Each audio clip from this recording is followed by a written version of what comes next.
আওয়ামী লীগ সরকারের পতনের পর অন্তর্বর্তী সরকারের প্রধান উপদেষ্টা হয়েছেন ডক্টর মোহাম্মদ ইউনূস। এদিকে সরকার পতনের বিকেল থেকেই ভিন্ন মতের মানুষের উপরে শুরু হয় হামলা। শুধু তাই না, দেশের বিভিন্ন স্থানে সংখ্যালঘুদের টার্গেট করে বাড়িঘর, ব্যবসা প্রতিষ্ঠান ও উপাসনালয়ে ভাঙচুরের ঘটনা ঘটেছে। বিষয়টি নিয়ে অনেক তারকাই ফেসবুকে স্ট্যাটাস দিয়েছেন। বিএনপি ও বাংলাদেশ জামায়াতে ইসলামের পক্ষ থেকেও সংখ্যালঘুদের নিরাপত্তার স্বার্থে কাজ করা হচ্ছে।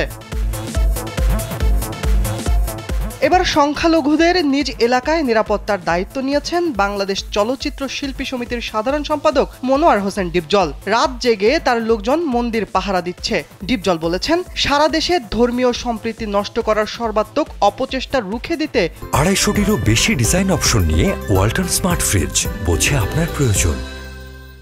অতন্দ্র প্রহরী হিসেবে কাজ করছেন তার এলাকার বাসিন্দারা। কোনোভাবেই সম্প্রীতি বিনষ্ট হতে দেবেন না তারা। এছাড়া অন্তর্বর্তীকালীন সরকারকেও অভিনন্দন জানিয়েছেন তিনি।